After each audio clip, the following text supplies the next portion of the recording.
Welcome to Unlearn the Crap TV with your host, Kathy Baldwin. Unlearn the Crap TV is more than just a show. It's a movement towards breaking free from the disempowering structures designed to benefit the few at the expense of the many. It's about education, healing, and unlearning the detrimental beliefs that have been ingrained in society for generations. So now, please welcome the host of Unlearn the Crap TV, Kathy Baldwin.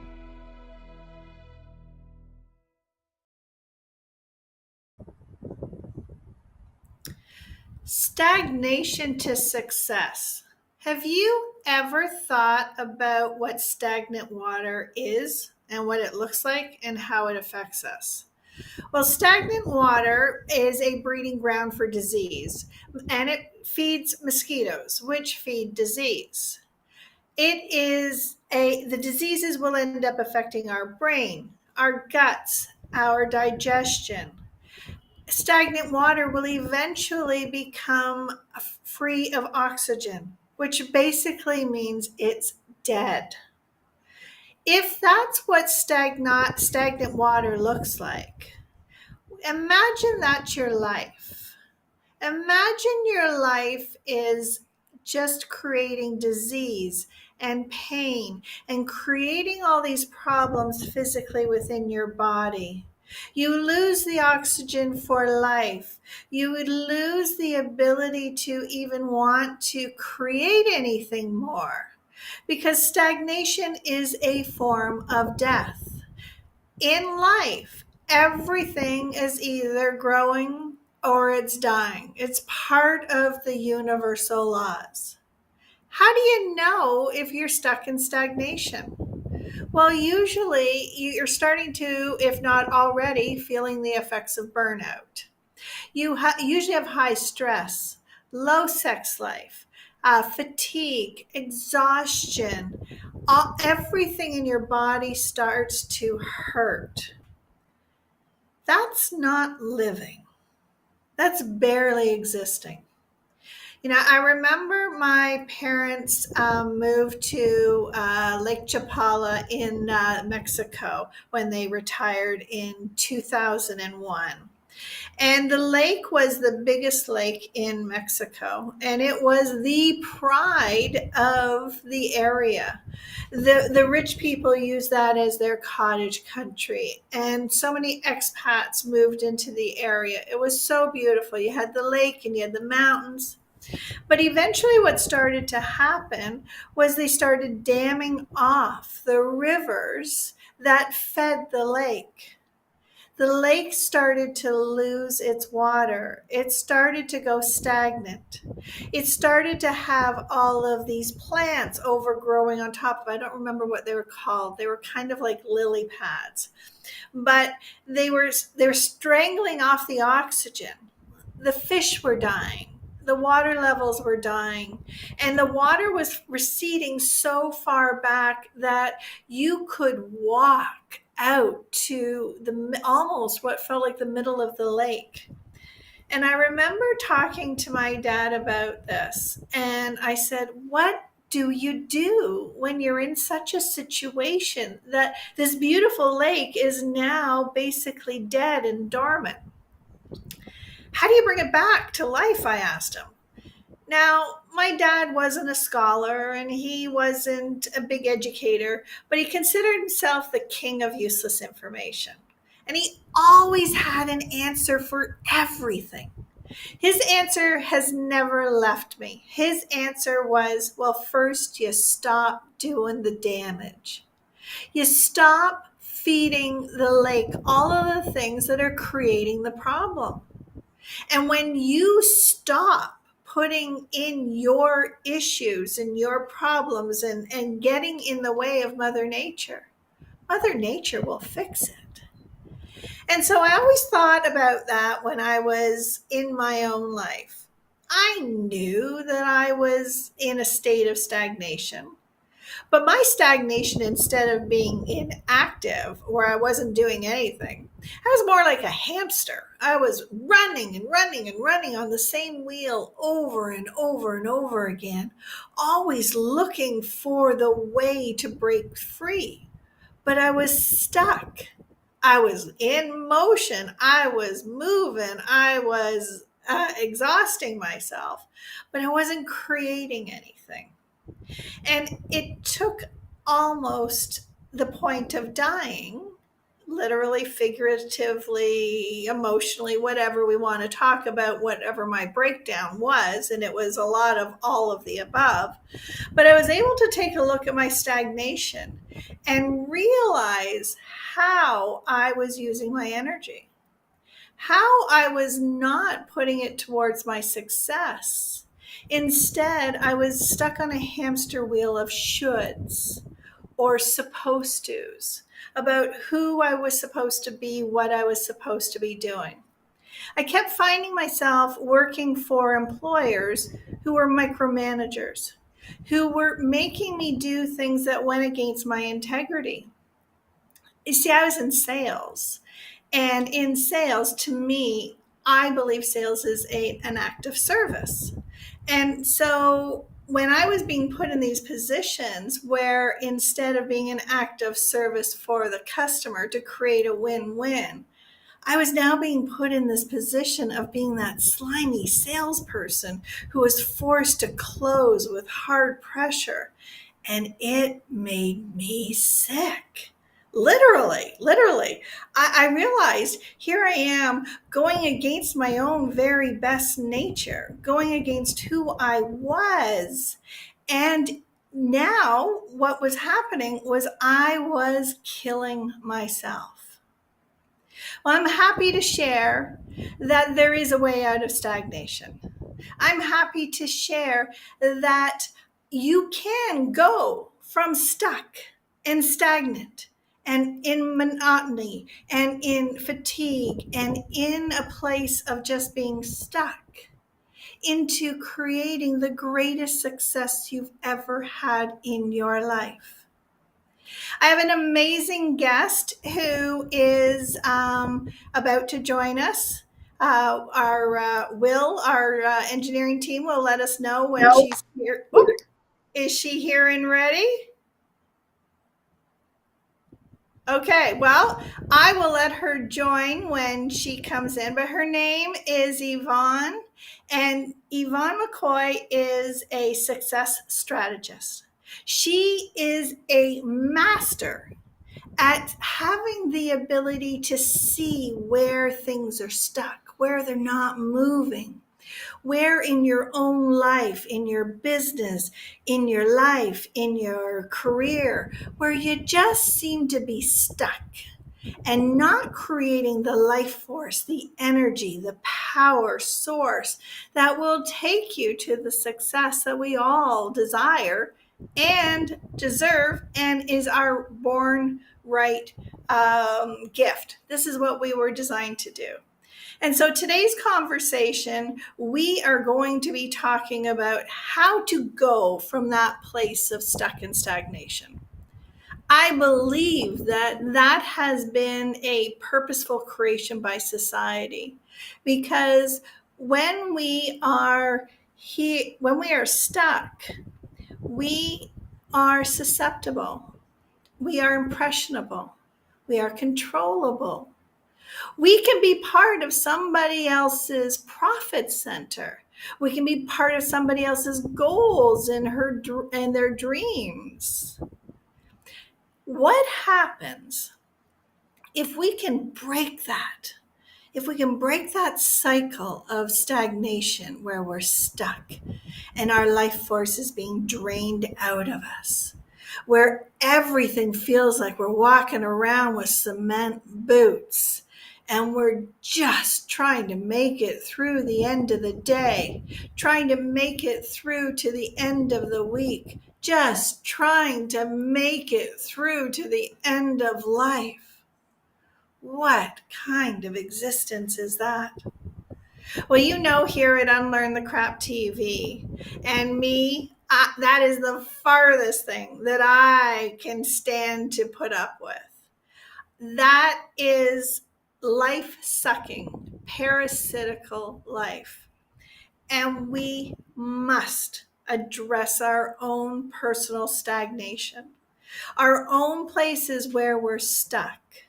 And we need to find and bring in all of the resources that are available to us, including Unlearn the Crap TV, where we bring in people like Yvonne who are going to give us some insights into how we can transition from this place to a place where life is bright and full of life. And we wake up energized and empowered and excited for what the day brings, where we have so much creative energy bubbling, where we make a difference in the world, where things start to magically happen because we are in alignment with the flow of life.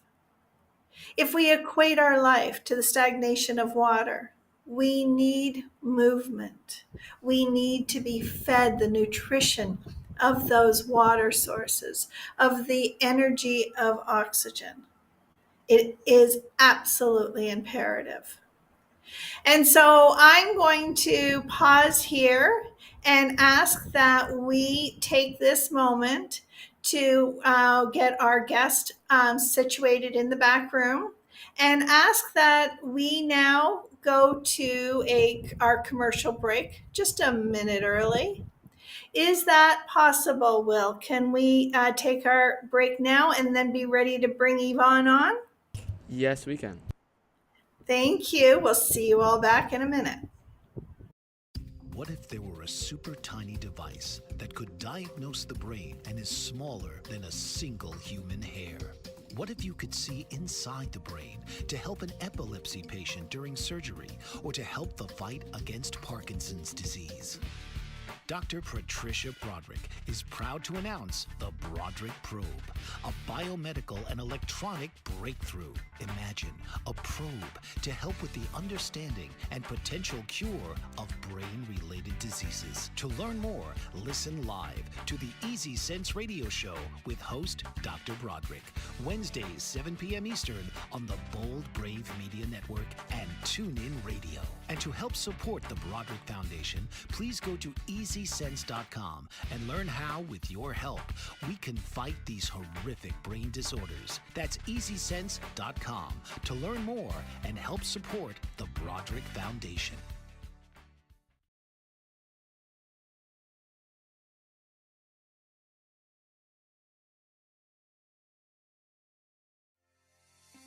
Author, radio show host, and coach John M. Hawkins reveals strategies to help gain perspective, build confidence, find clarity, achieve goals. John M. Hawkins' new book, Coached to Greatness: Unlock Your Full Potential with Limitless Growth, published by iUniverse. Hawkins reveals strategies to help readers accomplish more. He believes the book can coach them to greatness. Hawkins says that the best athletes get to the top of their sport with the help of coaches, mentors, and others. He shares guidance that helps readers reflect on what motivates them. Rediscover and assess their core values, philosophies, and competencies. Find settings that allow them to be the most productive and track their progress towards accomplishing goals. Listen to John Hawkins' My Strategy, Saturdays, 1 p.m. Eastern on the BBM Global Network and TuneIn Radio.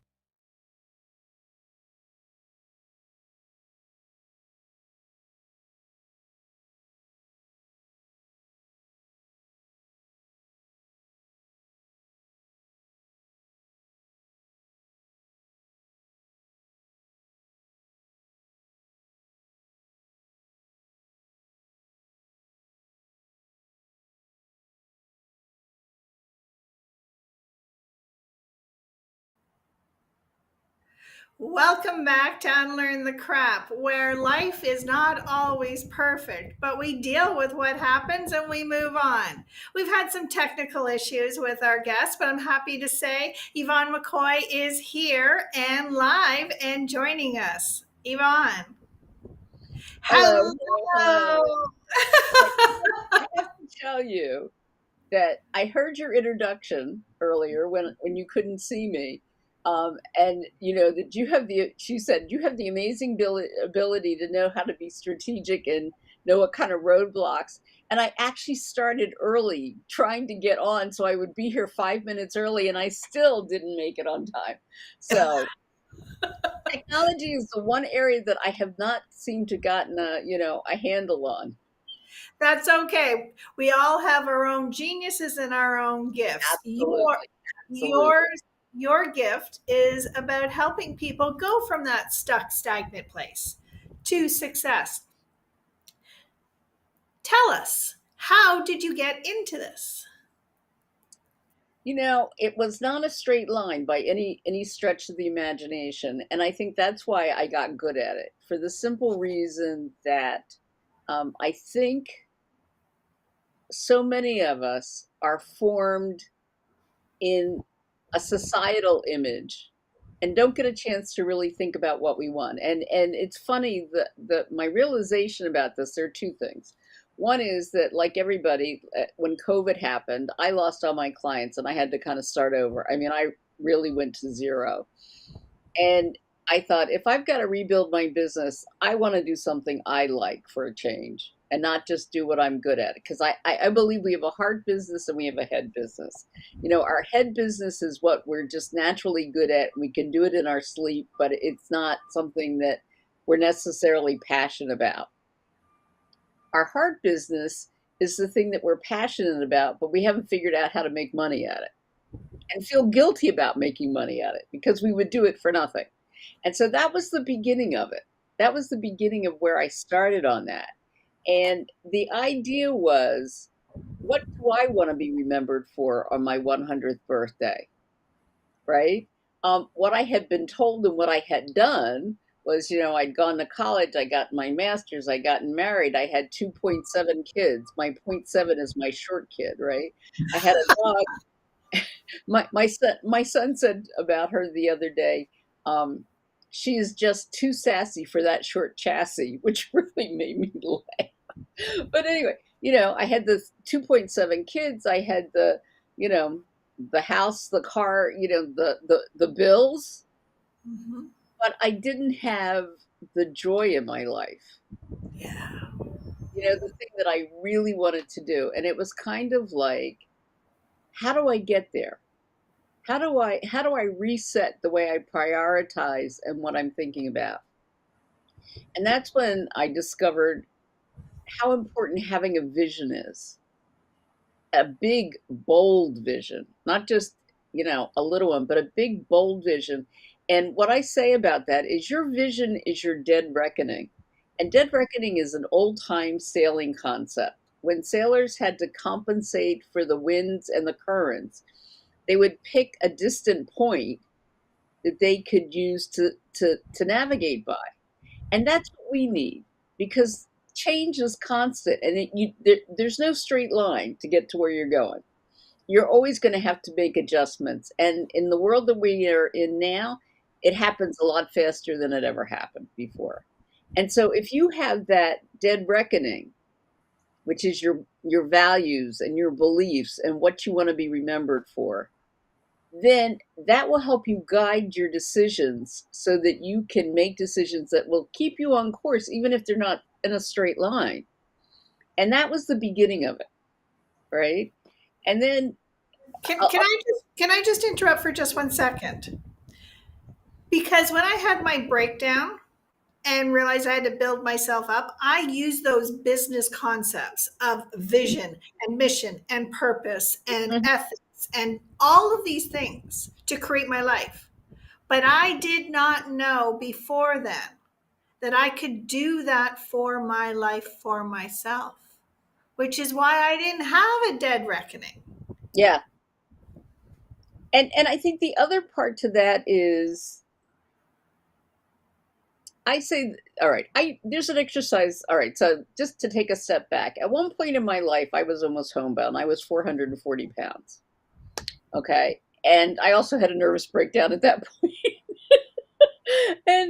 and I thought to myself, when was I the happiest? And what was I like then? And for me, it was when I was 21. And so I do this exercise in my workshop. I do it with my clients. And I thought one of the things that I remembered so much was I had so much energy. And at that point, I had no energy. I mean, just, my life consisted of going downstairs once a day and coming upstairs once a day. If I didn't have it when I went down, it didn't come down unless somebody brought it to me, right? And I thought, let me ask a friend that knew me then. And I said to her, if you had to describe me when we knew each other at that point, what would you say? And she said, you were the most adventuresome person I've ever met. And I thought, oh my God, that is absolutely what is missing in my life. There is no adventure. There's no spontaneity. I'm constantly trying to pace myself with my energy so I have enough to get through the day. And I was like, that's what I want to be remembered for. I want to be remembered for being energetic and adventuresome. And I said to my husband, what did you think of me when you met me when I was around 21? And he said, you were the most intriguing woman I'd ever met. So those were my 3 words. That was my mission statement, to be energetic, adventuresome, and intriguing. And, if you say to somebody, write a mission statement, they'll sit there and wordsmith it. And, it'll 2 months later, it won't be done. But if you can talk to somebody and not your family, because the thing that makes you unique and different is the thing that your family thinks is weird. Right? Yes. So you need to find other people, right? And ask them that, right? And I applied that not only to my life, but also to my work. So I was doing some work at the time that I really didn't like, but it paid the bills. And I was like, how can I make this more adventuresome for me? And I started putting little things into the reports that I was writing that made me smile. I don't know if they stayed there, but it was like, it made me happy, right? Okay. So that was the beginning of that. But then what I learned was, as I was researching, because I did a lot of work on productivity, which a lot of people think is time management and checking things off the boxes. And I had to give a talk, and I thought, I want something new. I want something spicier to say about this. And I stumbled onto an article about the history. This is actually going to society. Hold on. But it said that productivity actually started in the late 1700s. It was actually an agricultural term. It was about bushels per acre. How many bushels per acre do you get from your land? Then we went to the industrial, which was how many widgets per hour, which is where a lot of us are stuck, because it's like, how much can I get done in an hour? How much can I get done in 15 minutes? What can I check off the box? The problem with that is that the things you can check off the box easily are not the important things, and they're typically not your priority. But they give us a little rush. I did it. I got something done. All right. So we are now in the informational society, right? Yeah. Part of our problem is that everything has been based on the industrial. So schools teach you to follow instructions and to be followers, not to think outside the box. Mm-hmm. And so that's one of the reasons we have so much trouble being ourselves. I mean, I remember being in a geography class, and I would never read the chapter unless I couldn't solve the problem. And so I did, I solved the problem. I got to class the next day, and everybody was like, oh, it took me 20 steps. Oh, it took me 24 steps. Oh, it took, and I said, it took me 3 steps. So, and my teacher called me and said, okay, Yvonne, put the proof up on the board. So I go up and I put my 3, and I'm like, I am going to be so embarrassed, right? I put it on the board. He looks at it, he sighs, and he goes, this works. And then he says to me, would you please read the book from now on? And then he says, well, somebody else put it up using the thing we were supposed to use, right? But that's what education does. Buckminster Fuller says, we are all born geniuses, and then it's educated out of us. Yeah. And I truly believe that what happened to us in childhood was done out of love most of the time. Our parents wanted to keep us safe. They wanted to, help us succeed. I grew up in an all white neighborhood. We were like the only black family in the neighborhood. And so when I grew up, the message I got from my family, because they loved me, was you have to be twice as good as everybody else to be acknowledged, but you have to keep your head down and not, cause don't bring any attention to yourself, which is kind of hard to do. Yes, yes. It's like trying to be both sides of the coin at the same time. But I think that's what helped me to become more strategic and look at both sides, because I was kind of had a foot in both worlds, right? So there was a gift that came from that, but it didn't let How me. did how did it affect you in that moment? How did it affect you as a child being told you got to be better than everyone else and you had the smarts and you had the insights and you had it all, but don't let anyone see how good you are? There were some really weird things that happened. So, for instance, I decided to run for president of the the student council when I was in ninth grade. And my mother was like, don't. I don't want you to do this. I don't want you to get your feelings hurt. You might lose. And I said, Mom, there are 5 people running. There's like an 80% chance I'm going to lose. I know that.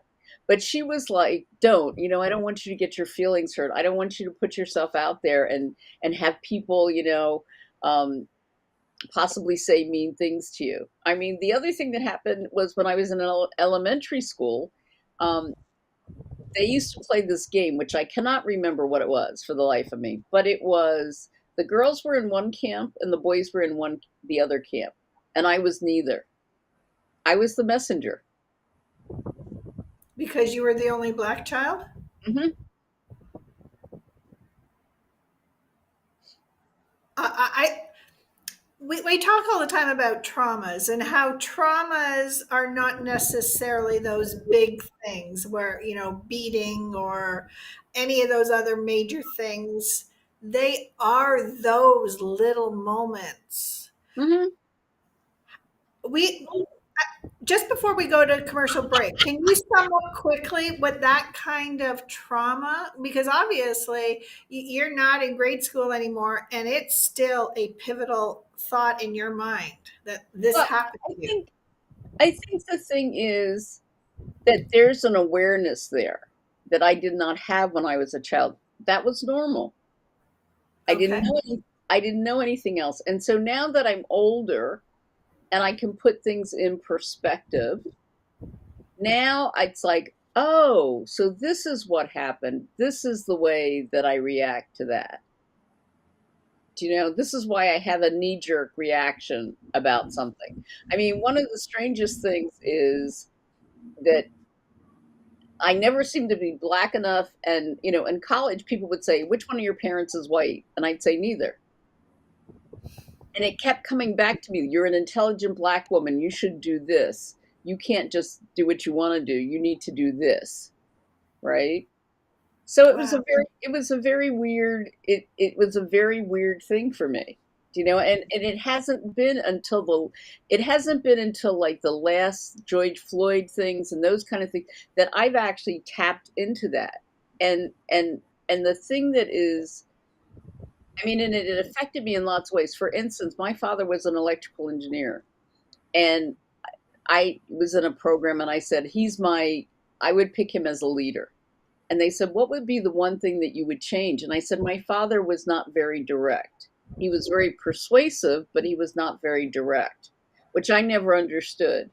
Now I understand that he was a black man in a white world and he had to be persuasive. He couldn't be direct.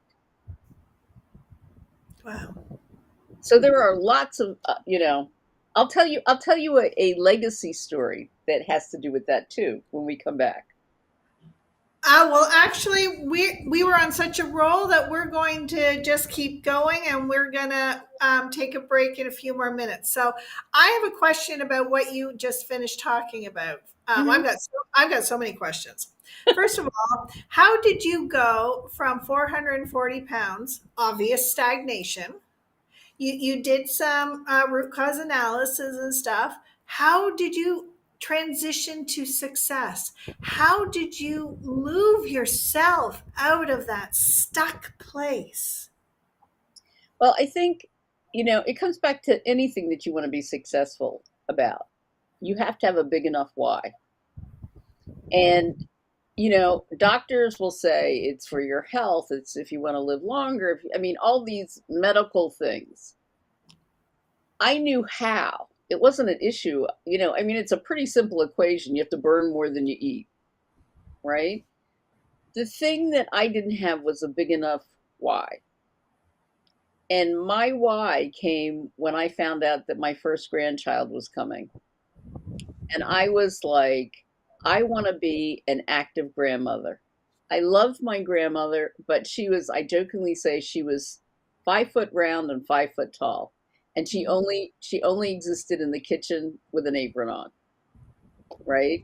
And I didn't want that. I wanted to be able to go on trips with my grandkids. I wanted to be able to go to the shore. And so, that was my why. And so basically, I did make some changes, but when I found myself falling, so the first thing is you have to understand change. Change is it's not enough to say, I'm going to do something new. In order to change, you have to get rid of something or make room for something new. And in between the beginning and the end, what I didn't understand before is what in the model it's called the neutral zone, but it is anything but neutral. It is a place where you've never been before, and it is so uncomfortable, and that's where most people quit. Could you describe it? Because I recently heard a saying, and I'm wondering if this is the same thing, that when one door closes, another door opens, but no one ever talks about the hallway. True. That's exactly. I will give you an example. An example was I had a terrible situation. I was really upset about it. And so I immediately went from there to a corner store to go get a chocolate cookie, right? And I was doing Weight Watchers at the time. And I was in the store reading the ingredients on all the cookies. This one's got too much sugar, this one's got too much calories.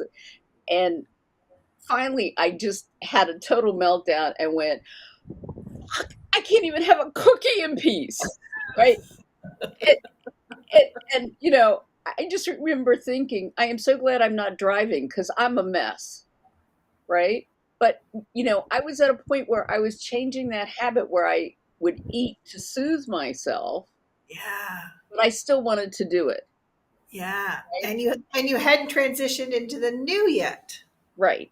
And it's a matter of process. So, you might, I always say people, it's progress, not perfection. You're always going to have something that draws you back a little bit, but you find that it doesn't take, it takes much more, or you have better strategies.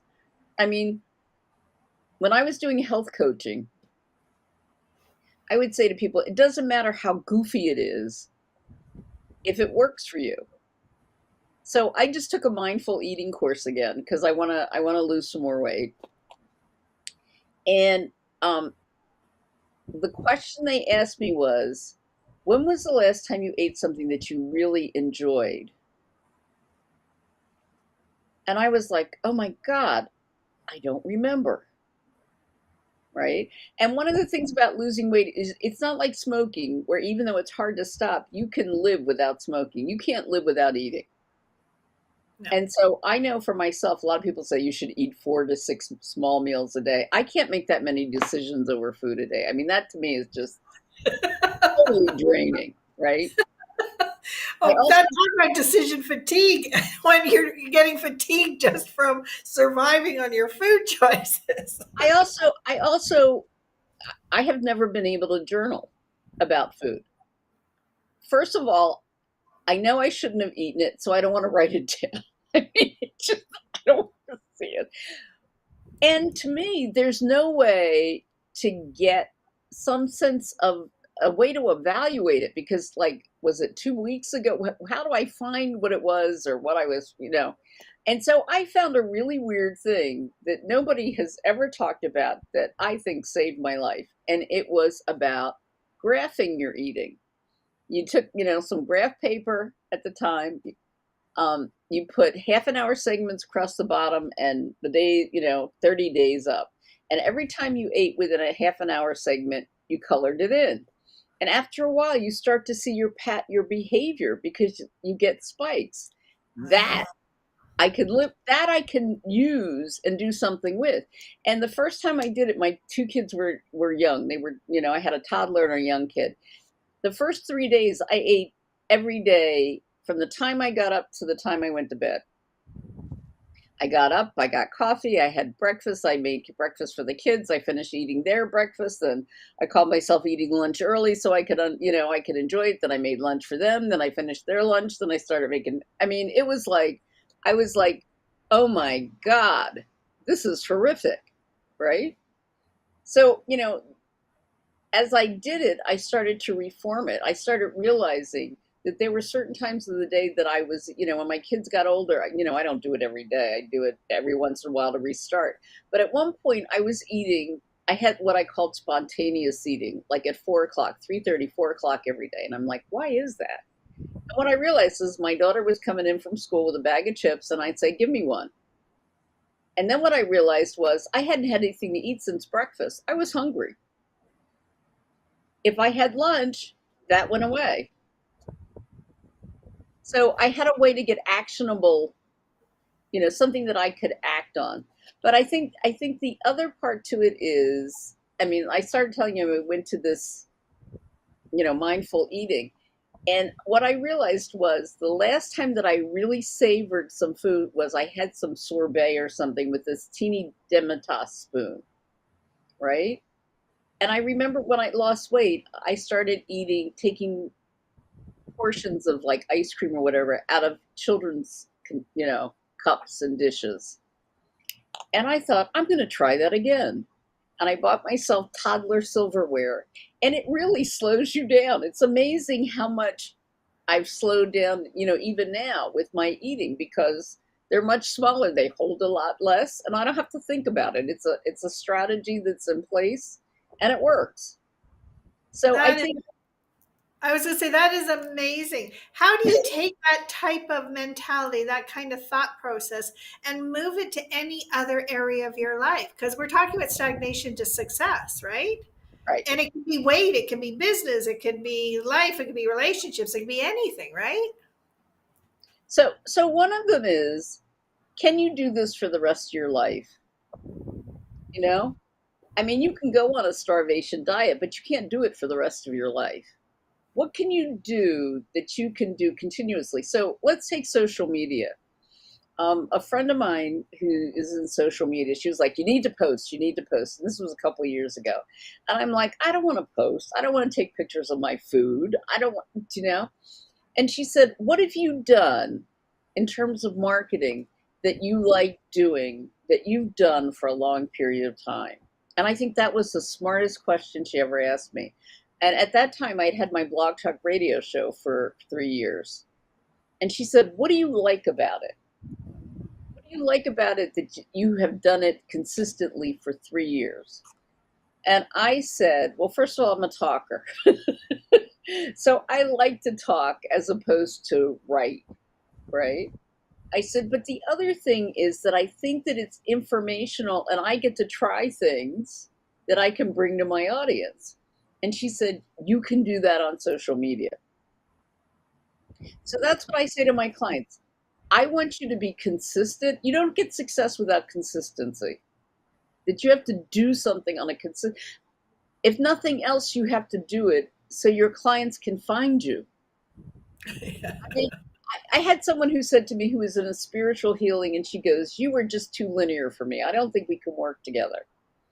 And I said, are you the kind of person that gets up every morning and says, because I have a process that I take people through.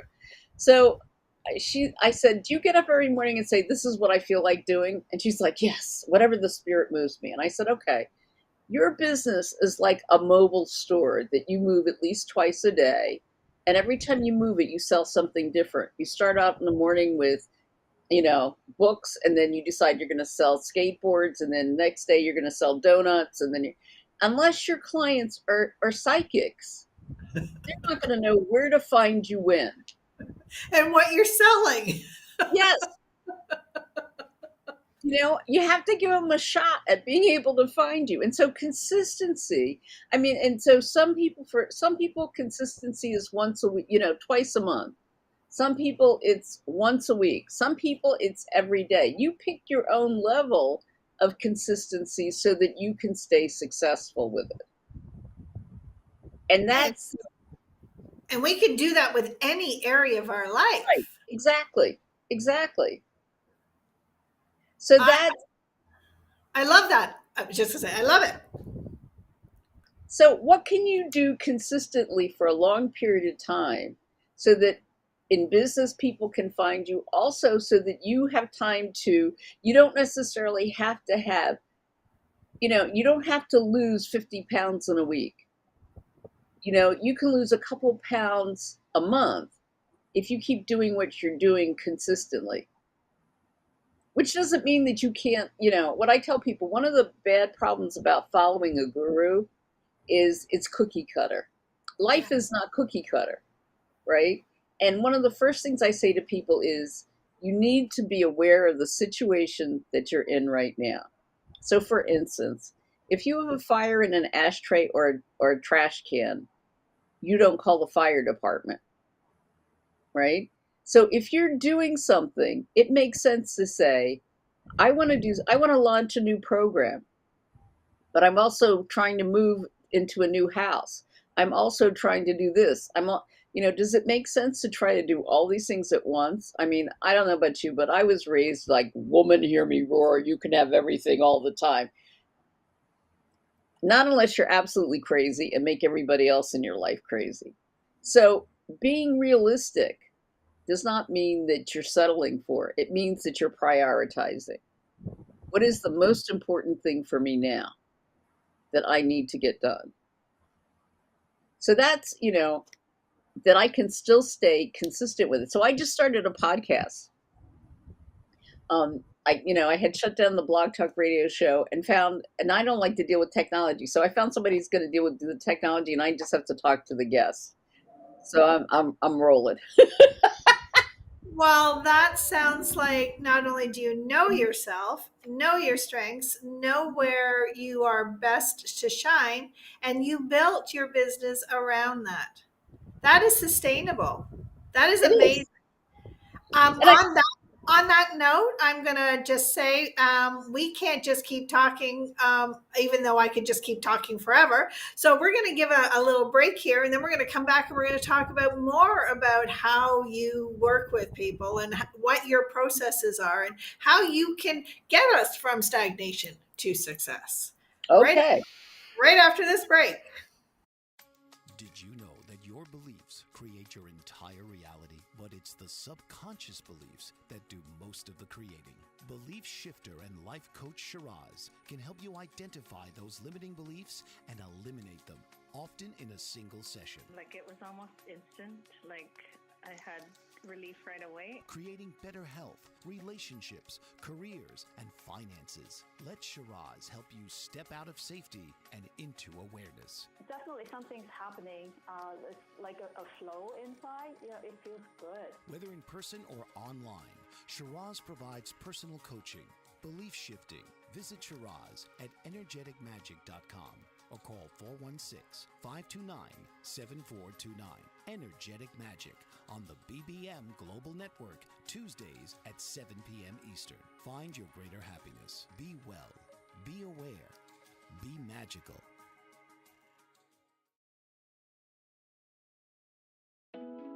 Are you struggling to care for elderly parents or a spouse? Do you wonder if being a caregiver is making you sick? Are you worried about taking time off work to care for elderly parents and balance work, life, and caregiving? Has caregiving become exhausting and emotionally draining? Are you an aging adult who wants to remain independent, but you're not sure how? I'm Pamela D. Wilson. Join me for the Caring Generation radio show for caregivers and aging adults, Wednesday evenings, 6 Pacific, 7 Mountain, 8 Central, and 9 Eastern, where I answer these questions and share tips for managing stress, family relationships, health, well-being, and more. Podcasts and transcripts of The Caring Generation are on my website, PamelaDWilson.com, plus my caregiving library, online caregiver support programs, and programs for corporations interested in supporting working caregivers. Help, hope, and support for caregivers is here on The Caring Generation and PamelaDWilson.com.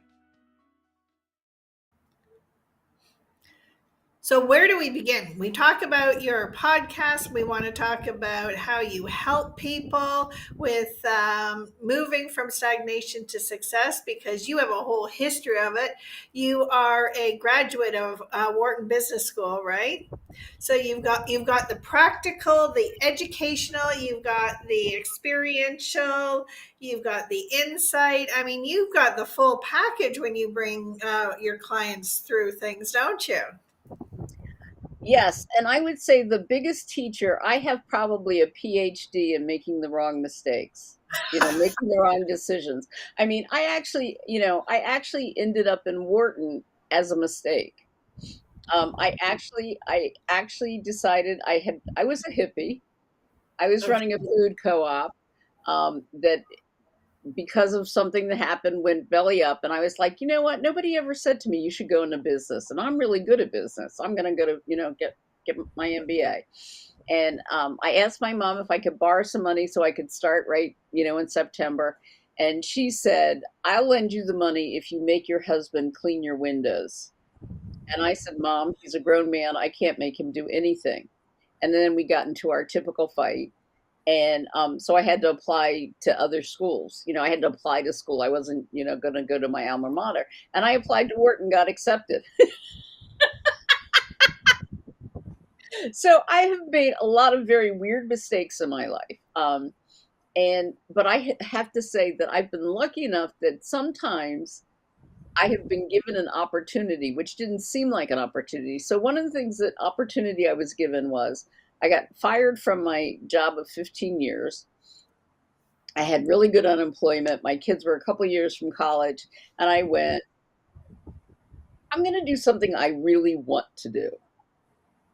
Right. And so I had always wanted to tutor adults who wanted to learn how to read, because as a kid, I couldn't read. And I had a teacher who took me under her wing and helped her.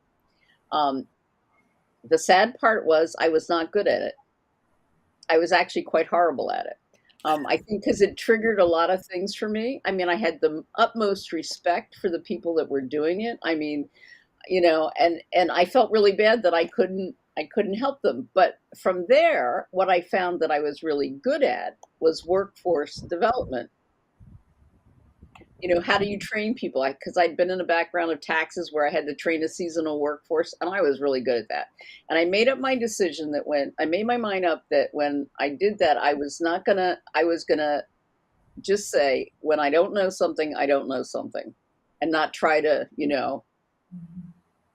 look like I knew what I was talking about. And so the first job they sent me on, they were sitting there trying to figure out what the curriculum was going to be.